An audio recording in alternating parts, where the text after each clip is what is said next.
details early. Makes it easy. Yeah, it does. All right. And TechCrunch is hot on their heels now. Everybody's publishing. Okay. Cool. Well, I think everything's working. Amy, do you have any questions before we get rolling? I don't think so. I've got the rundown pulled up. Cool. So, yeah. Yeah, if there's anything in particular you want to weigh in on, just jump in after we read the item. I may throw you a question. I won't presume you're an expert on all the top stories of the day necessarily, but just opinion question type stuff. Okay. And I think we're good. V, you ready? I am. Roger, you ready? Yes. Oh, wait. Do I have control? I gave it to you. You should have it. Double check. Let's see. Cool.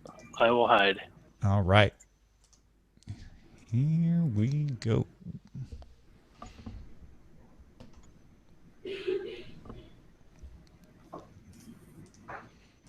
Daily Tech News Show is powered by its audience, not outside organizations. To find out more, head to dailytechnewsshow.com/support.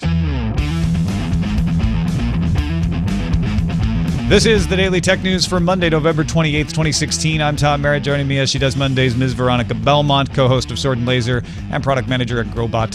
How are you, Veronica? I am excellent. How are you today? I'm good, because we're going to find out all about the future. Very happy to have Amy Webb, founder of the Future Today Institute, joining us. How's it going, Amy? Doing well. Thank you. Thank you for joining us. Amy's got a new book out on how to predict tech trends. You're not pretending to be psychic. You're not saying how to tell exactly what's going to happen. It's more useful than that. It's to me, it sounds like you're saying, hey, here's how to get a handle on what might be coming down the road next. That's right. There is no answer to what's the future for a lot of reasons, all of which are scientific. So rather than seeking out the answer, the next best thing we can all do is to seek out what we know to be true today and how to forecast what's coming next. And so that's what the book is about, and how to do it. We're going to talk a little bit more about that in just a little bit. We got some news to get to.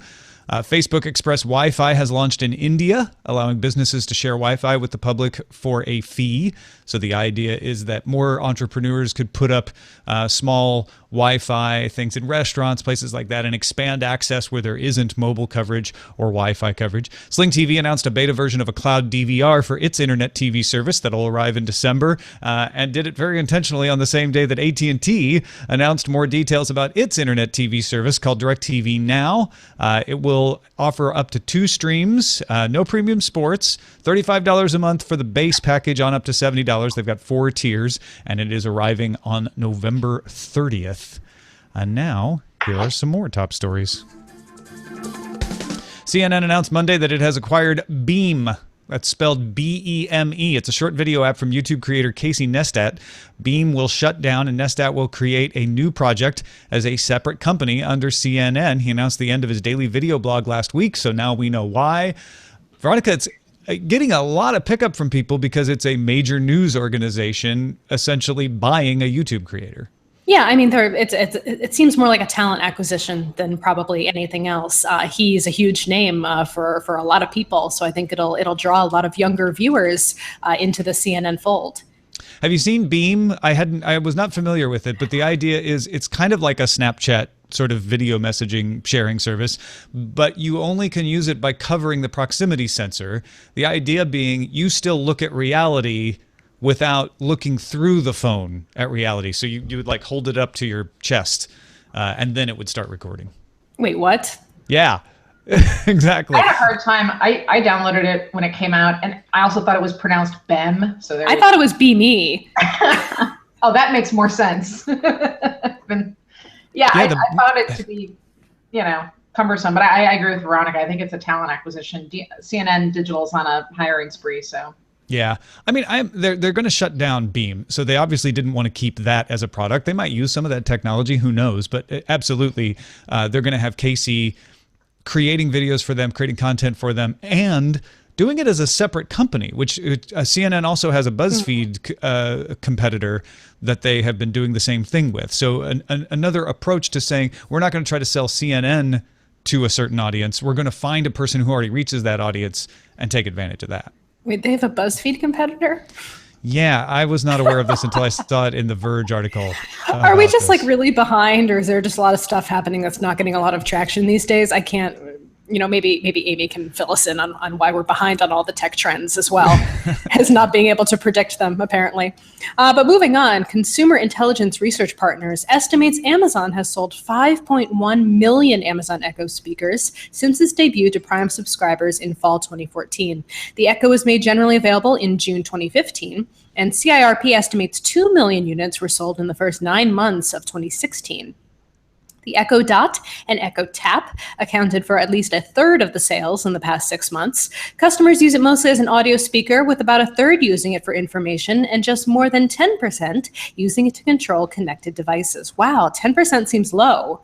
I was surprised by that. Yeah, it does feel like most people use it for connected devices, but I'll be honest, I have it hooked up to a few, but I don't take advantage of that very often. I mostly use it for information, for shopping lists and stuff like that. And this isn't, I feel like maybe, Amy, this is an example of the kind of thing you're talking about, where a trend shows up unexpectedly that took some people by surprise.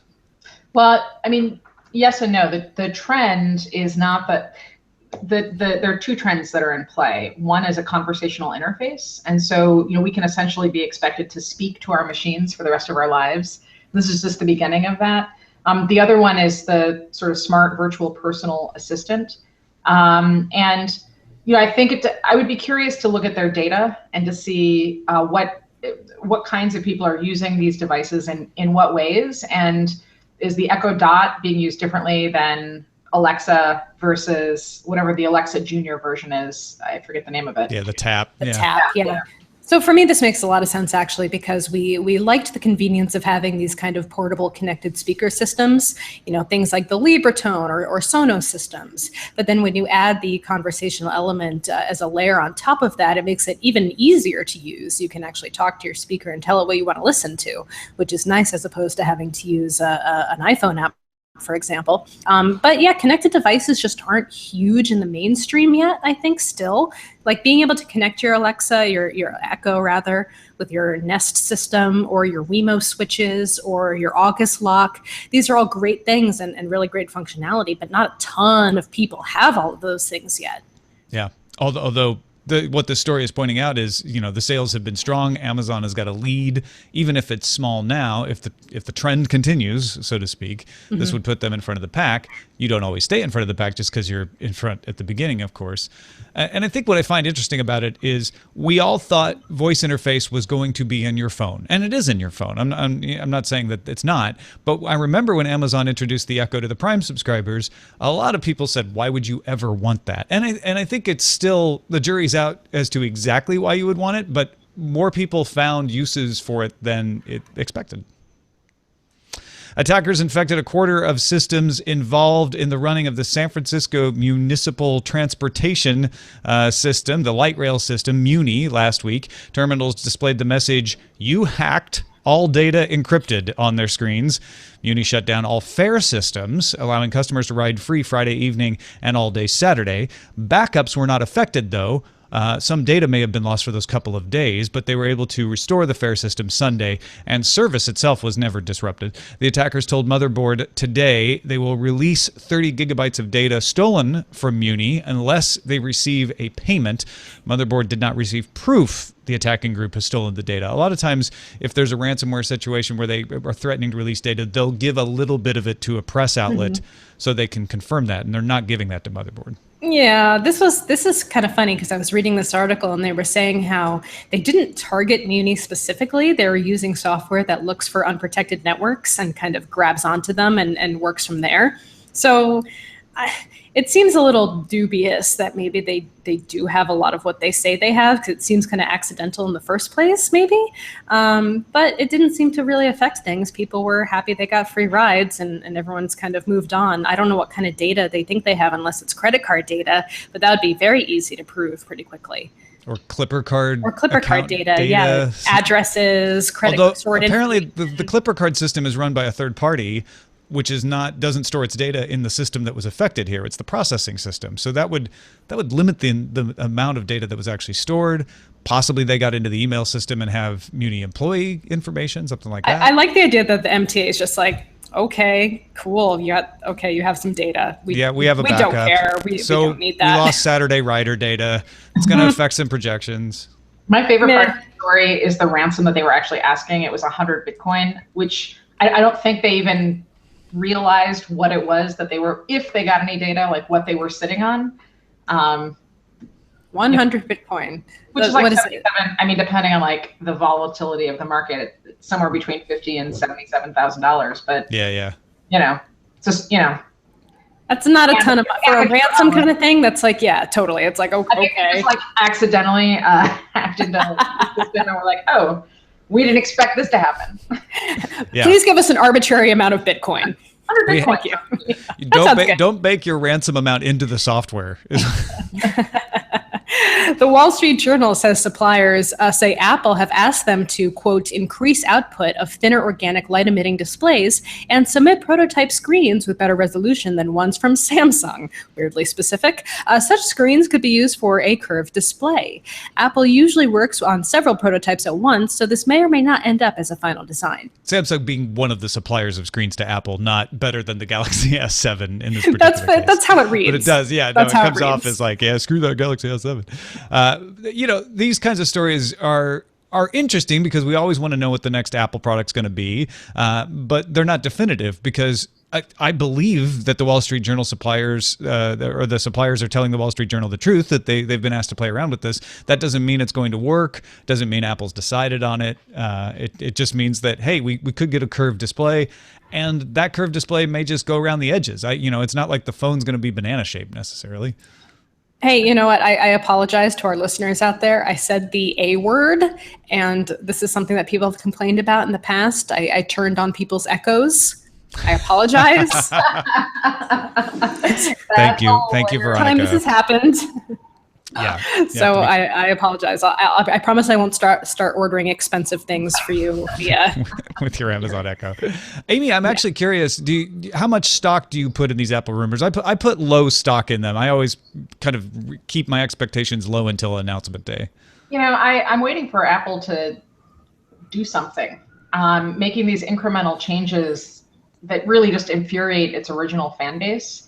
I'm on the side of like, listen, I live in the world of change, but this headphone saga, is to me is just indicative of a company that hasn't quite figured out where it's going. Especially when, one of the really interesting things is that as we were creating our annual report for next year that looks ahead to all the trends you need to know, I realized we were almost all the way through and Apple really hadn't made a showing. And that's the first year in, I think, 10 years that's ever happened. So yeah, it's been a while since they had a legitimately new product line that they didn't immediately discount as a hobby. I mean, yeah, and I don't, the thing with the Beats and the subscription service, there's a rumor of an Apple car, there's some other things in the works, but I don't think of Google as setting the pace when it comes to artificial intelligence and, neural networks and the cloud and cognitive computing and conversational interfaces, let alone hardware. Yeah. Scientists at MIT's Computer Science and Artificial Laboratory, though, do set the pace for artificial intelligence research because it's what they do. They developed a deep learning algorithm to create video simulating the future of a still image. So that it takes a still image and then says, well, this is what would happen next if we were to create a video based on that image. The algorithm viewed 2 million videos as training. One neural network was trained to generate the 1 to 2 second based video based on the still. Another network was trained to recognize fakes, and then they use what's called adversarial learning. Over time, the generator learned to fool the other neural network. So the one designed to check fakes couldn't spot the fakes anymore. Human subjects were brought in then to take a look. They deemed generated videos realistic 20% more often than baseline. Research could add animation to things, could detect anomalies in security footage, or even be used for data compressing for storage. Oh, I want to see some of these. Interesting. CCell's actually done so they've done this with photos, they've done it with videos, and they've also done it with sound. So they've trained a neural net to, they like tapped a drumstick on a bunch of different surfaces, and the computer systems were able to figure out and predict what that sound was going to be better than humans. Computers are smart. But this adversarial image thing is a potential problem because you have to sort of train machines. You have to show them the wrong thing in order to get them to always recognize the right thing.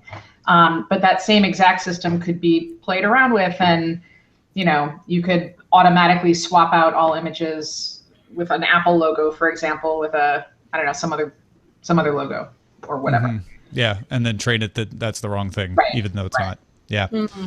Gotcha. This is a cool building block towards something very interesting, and I don't know what it is. Whether it's a computer generated story.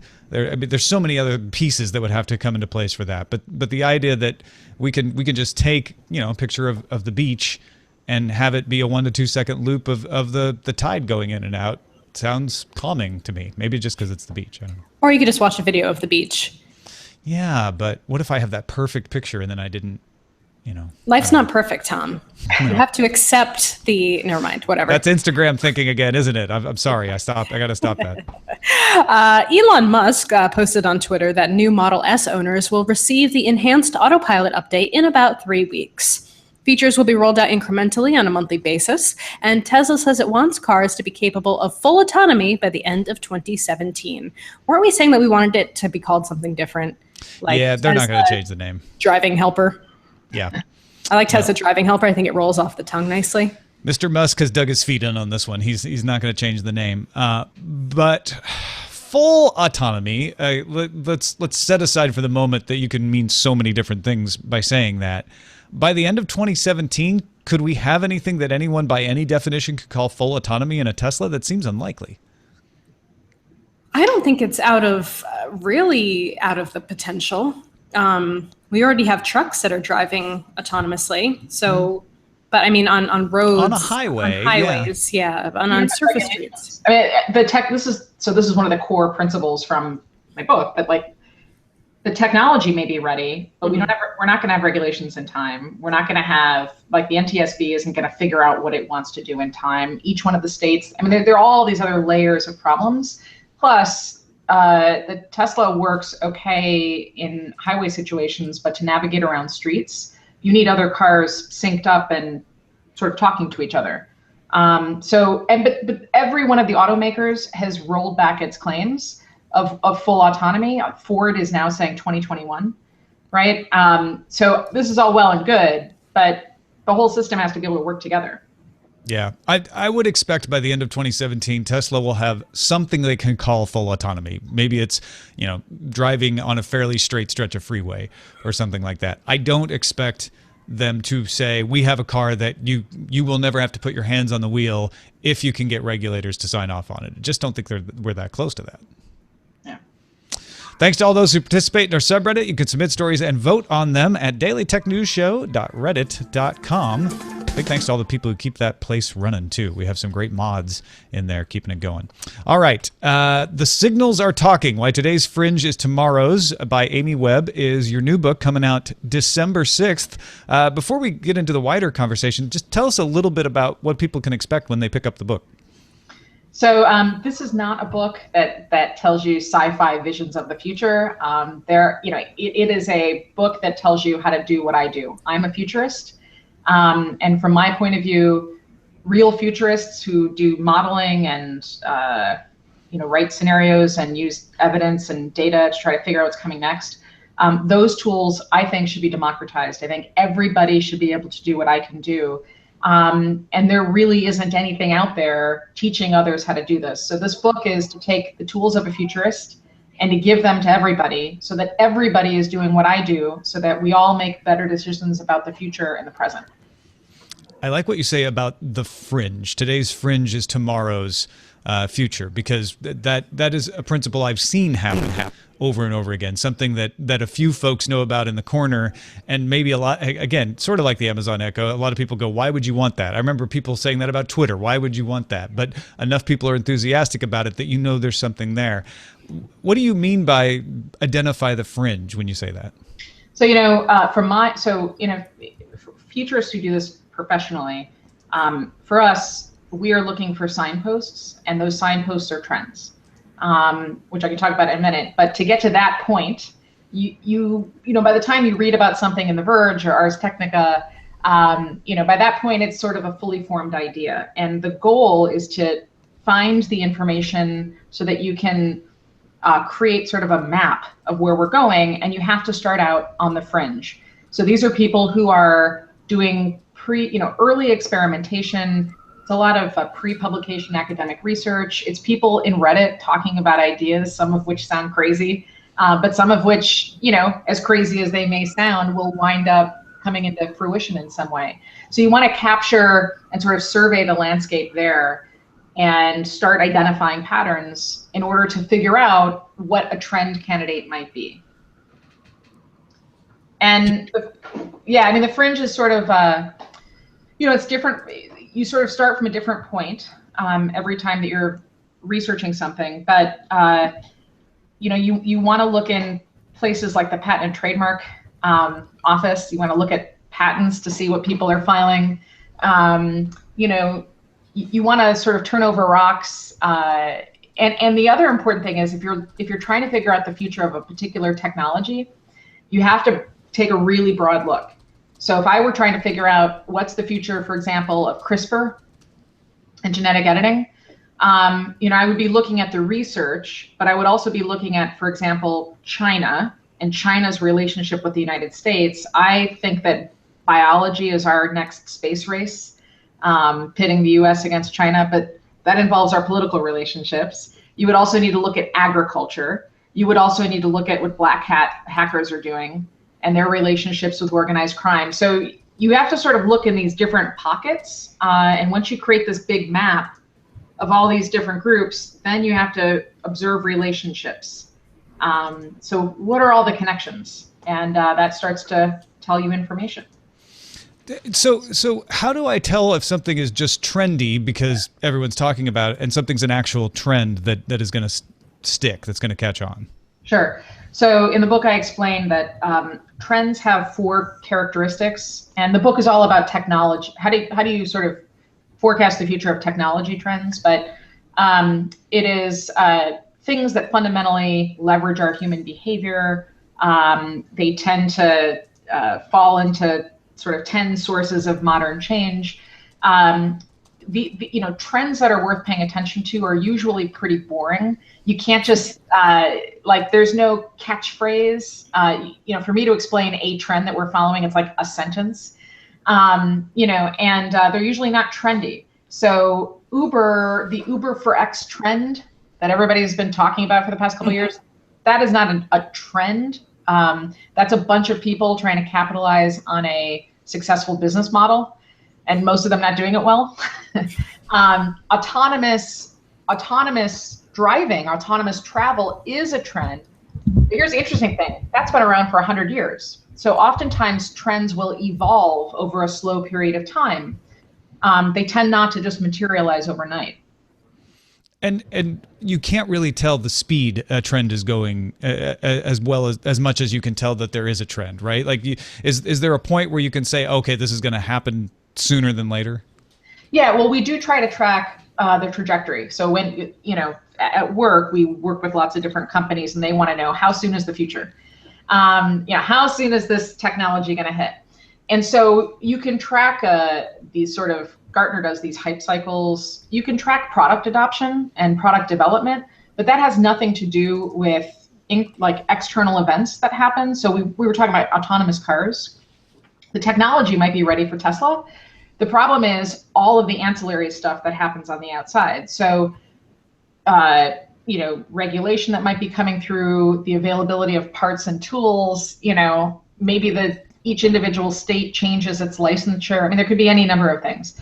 So you have to calculate both of those things together, which is why, again, there is no answer, right? There is no spoon. But I need to know what company to start. Come on, well, you have to tell me what direction to go in here. So, but that's, Veronica, that's exactly the right attitude. What direction? That I can tell you. I just can't give you because the future isn't linear, right? So I can give you a general direction, and we can narrow that down, and we can keep narrowing it with the expectation that we'll make adjustments. But I can't tell you when exactly the future shows up and what exactly it will look like. So I work for a bot company. Am I screwed? Please say no. I have made a couple of AI versions of myself and have deployed them over the past couple of months. And I've baked in, I'm training them in real time. Mm-hmm. And the amount of sexist, disgusting, like horrible, right? It's common. Oh yeah. I had to shut down. I had a personal bot as well that I was also training, language training. It did not go well. Here's what I did with mine. If you start trying to harass the digital version of me, which by the way is not gendered, that version of Amy will help you learn how to be a better human being. That's awesome. So, nice. but it's also emblematic of something that, if you're thinking about the future, right? This is how Microsoft got into problems with AI or with Tay, mm-hmm. right? They weren't thinking through the implications. And that exact same thing was Xiaoi's, which was a chat system that was released in China. They duplicated it and released that in the United States without going through these exact steps that I'm talking about. And that's how you wind up with problems. So anyhow. That's interesting that you mentioned that, because Malik wrote a post today in the New Yorker, I think, about the repercussions of optimizing for growth and scale rather than like societal implications. And that's something we're talking a lot about now because of the election, for example, and how Facebook and Twitter, weren't thinking that kind of thing through in terms of, deciding whether to be a platform or whether to be a news outlet. So I think we're seeing a lot of, as technology becomes so commonplace and essential to our day-to-day lives, a lot of this is playing out in real time. And it's really fascinating to watch. Absolutely. One of the things that I noticed is that a lot of the themes of your book and a lot of the themes that you talk about in general play directly to this idea that's been around forever of companies that start out, like Google, as incredibly disruptive and cool, and then reach that point where Google, Facebook, and Amazon are all now, where they start to get stale. And how do they keep that excitement? How do they keep that forward-looking ability that they had when they were young and small? And I noticed you mentioned BlackBerry at one point, I think in one of the descriptions of the book. Just today, Ottawa gave permission for a BlackBerry-backed project in self-driving cars. So BlackBerry is a great example of not doing it right for years, right, and just kind of stagnating. Is that what do you think of that? I guess is what I'm wondering, Amy. It is. I can name just a few companies that have been strong on vision and loose on details, and haven't had to pivot from their original mission. IBM has always been trying to make computations, right? They've been around for 100 years. Nintendo is a gaming company that's been around for 100 years. And there are a handful that are still surviving. It hasn't always been terrific, but these companies I would put, I would say have not just outlasted changes in technology, but in many ways have helped set the standard for what's to come next. So part of the problem is people have a low threshold for change. We seem to want change all the time, but when confronted with it, we don't know how to handle it. And so it makes, Google now is yesterday's news, right? Even though Google is very much at the forefront of artificial intelligence and, neural network capabilities building. But this is like the boring stuff that most people don't see until it arrives fully formed. And the whole point of all of this, whether you're a person who's interested in tech or a company, is to intercept the process beforehand. So there are plenty of companies that I think have the ability, without having to pivot 15 different times, right, or burying their heads in the sand and ignoring what's happening. There's a lot of opportunity, again, to forecast and see what's coming and to, in some cases, adjust and adapt. In other cases, be at the forefront of what's happening. I find it really interesting that you use IBM as an example of that because it's perfect. I think of IBM as a company that's pivoted many times, right? They were punch cards and then typewriters and then mainframes and then personal computers and then cloud services. But you pointed out that every time they pivoted, they weren't really pivoting. Right. They were changing their approach to the same problem, right? Right. That's right. And I would even argue not changing the approach, but advancing. They have 3,000 researchers just working in the Watson division, and Watson is so much more than a clever Jeopardy trick or like that cool place at South by where you can get food. They are reinventing the infrastructure. But again, I would say that that's something that they've always done. I would say that with Google's got a space elevator project that I don't know whether or not it's still actually being built. They've got VR, they had their AR experiment, but I think all of, for Google, what I see is building this invisible information layer. So if Microsoft, we don't even think about Microsoft anymore. Microsoft is an invisible infrastructure layer without which most of the world would not function, right? We all love to make fun of Microsoft, but the reality is that like half of what, and we all love to make fun of Amazon, but half the world runs on AWS. Right. I think that Google is building this invisible information layer, which will, we won't even think about in a couple of years, but will power our everyday lives. And that, if you think about it that way, all of these crazy harebrained projects, including the health project, right? They all fit into that. Well, maybe they can work harder on supporting multiple accounts on Google Home. That would be great if they could start there. I'd appreciate that. Please cure cancer, but also multiple accounts on Google. Multiple accounts on Google Home. Thanks. There's no reason you can't do both. Yeah. All right, let's real quickly get to our pick of the day from Marlon, the guy from Trinidad, who wrote us a couple weeks back that the BBC has released the Android and iOS app Attenborough's Story of Life. Marlon thinks it's fantastic. He says, you get access to over 1,000 clips from David Attenborough's various shows, and in the app you can assemble the clips to create your own mini documentary. There are Easter eggs of hidden clips of Sir David defined. I got one, funnily enough, after adding a few bird clips into my collection, says Marlon. The only downside is that all the video is streamed, so you should use it on Wi-Fi, and I would have loved Chromecast support, but those minor complaints fade away as soon as you see the beautiful footage and hear that iconic Attenborough voice. Marlon says, highly recommend it. How fun. That sounds really great. Yeah, just be able to have not only make a little mini documentary out of this wealth of information, but then have David Attenborough's voice on top of it. And the guy just had his 90th birthday, and he's still going strong. That's awesome. Yeah. Send your picks to us, folks. Feedback at dailytechnewsshow.com, and you can find more picks at dailytechnewsshow.com/picks. Quickly, a reminder for folks in the D.C. area, the Balto Wash area, this Wednesday, November 30th, a bunch of fans of Daily Tech News Show wanted me to tell you they're getting together in the Washington, D.C. area. I won't be there, but they will if you want to stop by O'Sullivan's Pub on Washington Boulevard in Arlington, Virginia. We'll have details in the show notes as well, or you could just go to bit.ly/DCDrinks2016. In fact, Big Jim, who's been putting this together, would like to make sure he knows how many people are coming. So if you are planning to go, if you could go there and let him know, bit.ly/DCDrinks2016.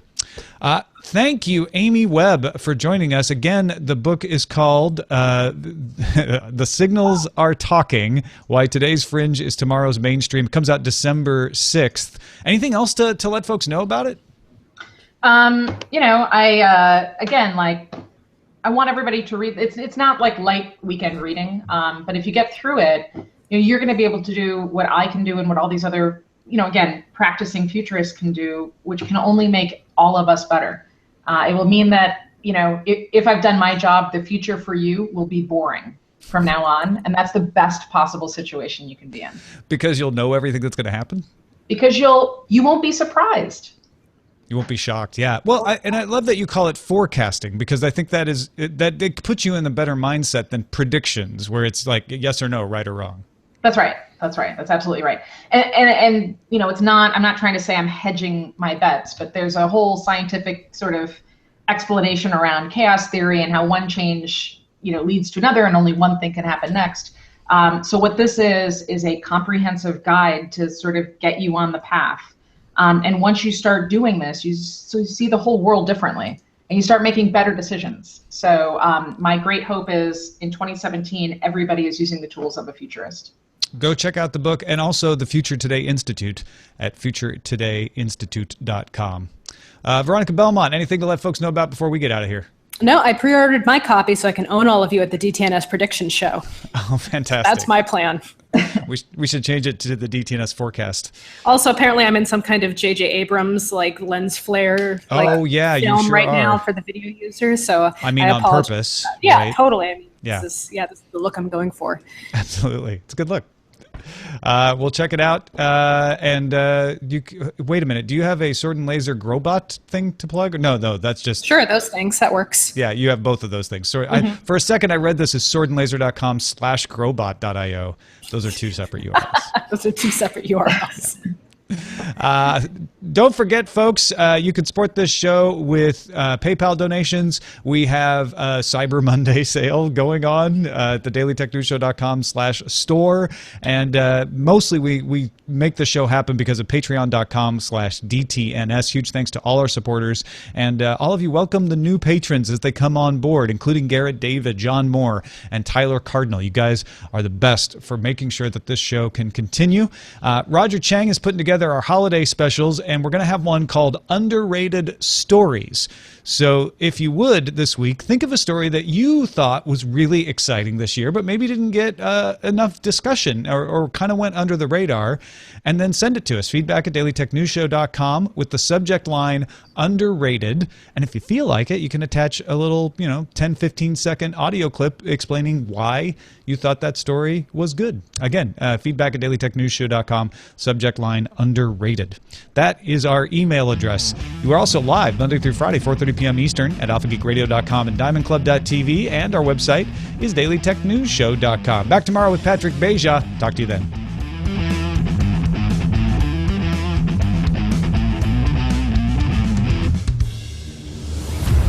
This show is part of the Frog Pants Network.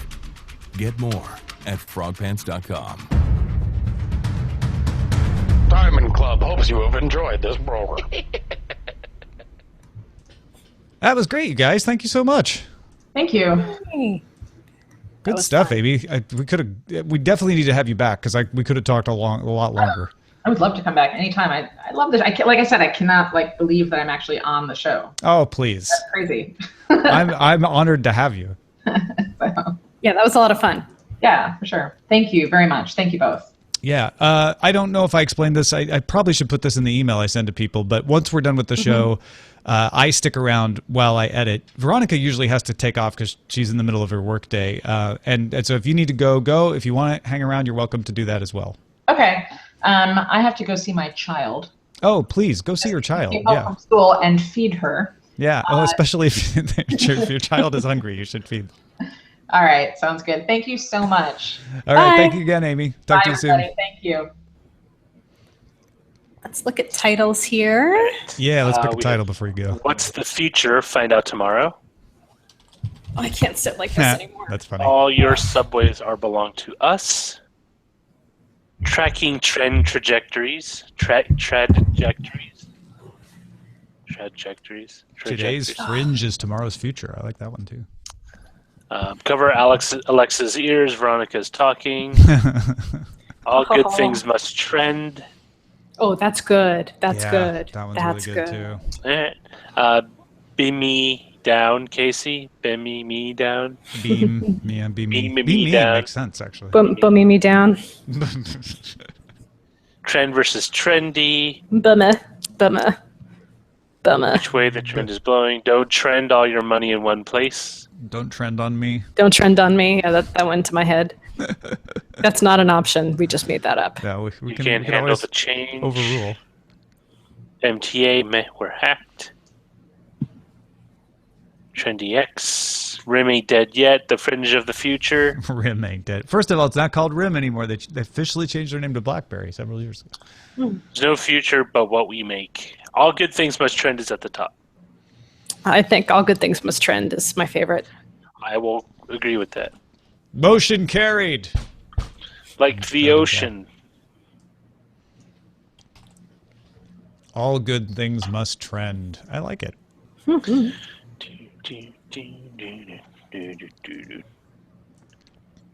Wow, Roger triggered the echo even though I was listening on the echo. So we said, Alexa. Hey, stop it. Don't do it on purpose. It's mean. People get very angry about it. They literally left a bad review to the show because I did that. They gave us a 1-star review on iTunes because of it. That was a little silly. Don't do it. I know you want to do it again. What? I can see it in your eyes, Chang.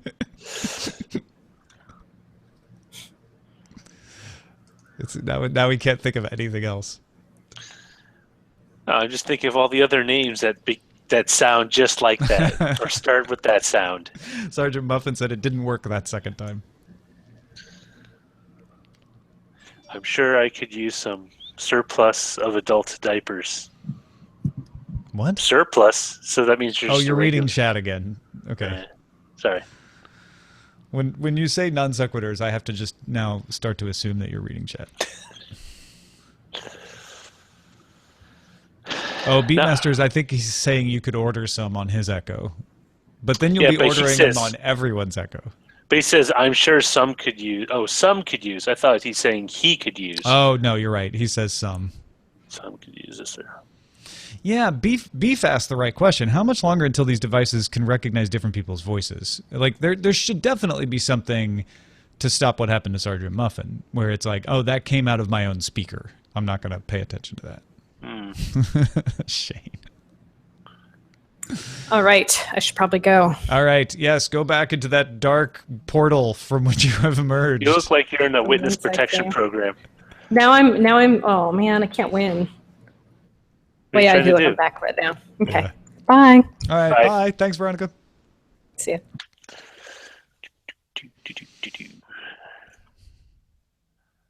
David Attenborough, Burrow.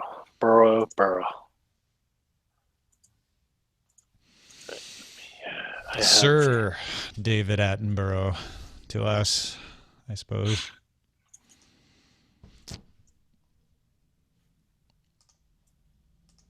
So we don't have titles in the United States. Oh, you mean like, aren't those like a royal title? Yeah, we don't have a royal system. Isn't that inherently classist and therefore to be shunned? Well, no, that's technically not true because we have doctors. Like we doctor so-and-so. We have military Well, we have titles. those we have occupational titles, but we don't have titles as in, Duke, Queen. We don't have heritable titles. So I guess where I was going with that is, do we then, but when, say, the President of the United States goes to England and meets the Queen, he will say, Your Majesty, and things like that. Does he need to? I mean, would it be, I know it would be considered rude, but we don't have those here. Do we need to respect them? I'm just thinking of this because I'm always like, oh, it's Sir David Attenborough, but then I don't know. Well, I don't know. I mean, I assume is that rude not to call him that? It depends on the person, right? I guess if you were in Britain and you were addressing her in a formal capacity, you would talk to her. According to their rules, yes. But we don't have those rules. I guess we have sort of informal rules like call someone sir. Sir, ma'am, Ms. Yeah. Kid. Hey, kid, what are you doing? I mean, like, even after his term finishes, you would still refer to him as President Obama, right?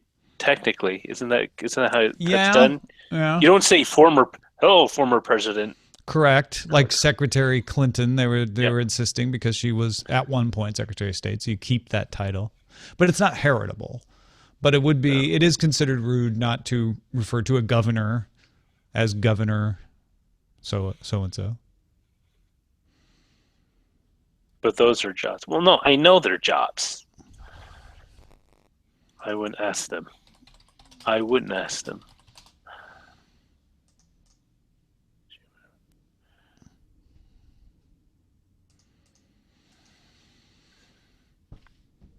Well, maybe people should come up with their own. Well, actually, I wonder if is it still online? The National American Title Board.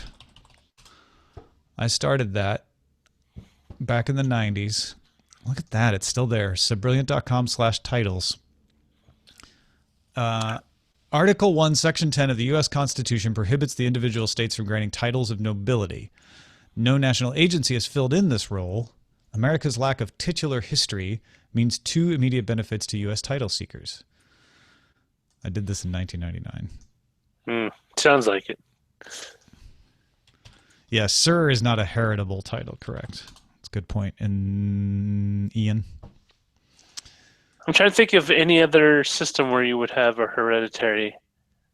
I mean, emperor isn't even a hereditary title, even though it somehow manifested itself that way in Japan. Well, yeah, and in Rome. Oh, that's sometimes in some portions of Roman history. It generally wasn't. It's a title of nobility. I think heritable has less to do with it, because you're right. You can have a title in Rome of emperor which isn't inherited. Nobility. So anyway, I started to grant people titles over the internet, and it was fun until someone actually sent me a check to make them a duke, and then I sent their check back. I was like, oh no, this was all just a joke. If you see that I have a title register up there, that was just all my friends. I want to be a duke. Can you be a Duke of Hazard County?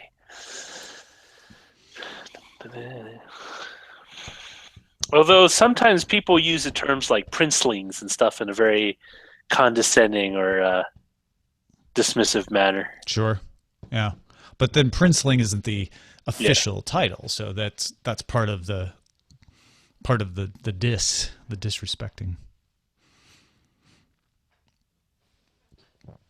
Send a check. I'll make you a king. Maybe I should have accepted that check and just started running. I was worried I would get sued as a scam if I actually accepted money. Yeah, but because I was living on the border of legality as far as a business goes, right? Like this is like naming a star, I guess. Yeah, that company gets sued all the time. But for what? I mean, for fraud. For saying they're naming a star, and then people are like, but that's not, NASA doesn't recognize that, and so they have to defend themselves and go, well, yeah, NASA doesn't, but that doesn't mean we don't. We're the National Star Registry. We all recognize you. Yeah, we didn't ever say. They're like, it's the thing where like they can defend themselves and say, we never promised you NASA would recognize it. Whereas I, especially back then, as a impoverished bookstore worker, did not feel like I wanted to defend myself in court, even if I was going to win.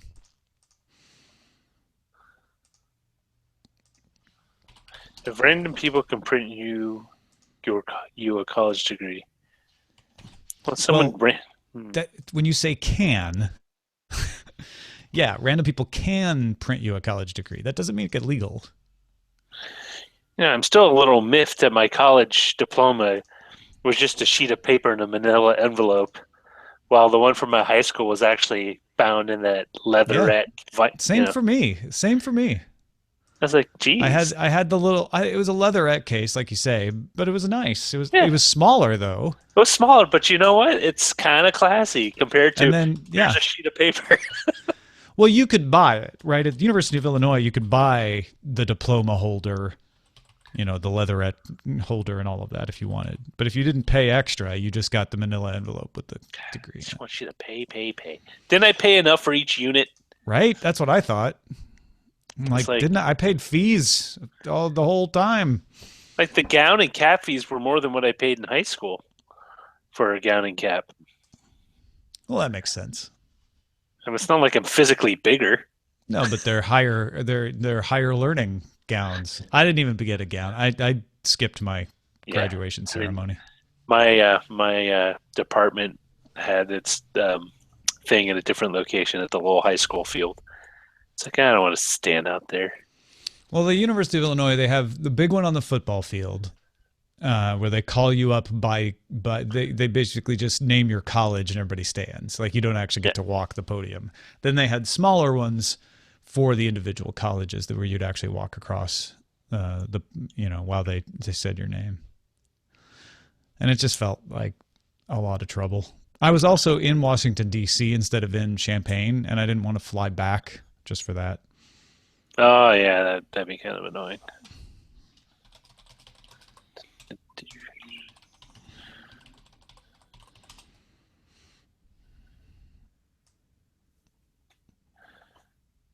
Oh, now I have it. W. Scottus 1.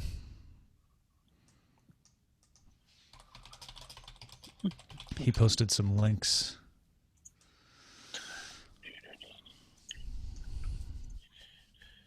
No cloud DVR at launch for DirecTV Now. Thank you, W. Scottus 1.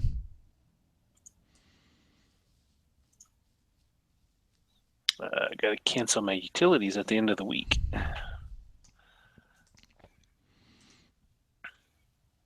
Oh, I got to get internet this week. Over there too. You only have Spectrum, right? Where you're at? No. I think AT&T with their fabulous up to 50 megabit per second DSL. Oh, it's up to 50 now? Well, at least in my area, that area. Wow. That's actually more than I expected to hear you say. I think they charge you roughly the same, so I don't see why you would ever pay for slower speed. Yeah, I mean, unless they're throwing in like a bunch of freebies. Well, you'll be able to get DirecTV Now, 0 rated. Are you going to get cable? Yeah. I think part of it is because it's just there and it's an easy way to keep everyone happy with programs without necessarily having to fiddle with. Like one of the biggest things I've noticed, and I noticed this with my parents and my sisters, it's oftentimes hard to find something they want to watch because my parents are so used to just having the TV run in the background, kind of thing, and you just kind of just do whatever. Well, if you did PlayStation View or DirecTV Now or Sling, you have that same experience. You can just turn something on, but it's glitchy sometimes. Like it's fine for me, but sometimes it's not. It's just not as familiar, I guess. And my dad has like a Chinese set-top streaming service, so he just watches that most of the time. It's like $40 a month. Not $40, it's a little less. It's like $14 a month. So coax is good if you don't want to go over. What are you limited to? 150 megabits.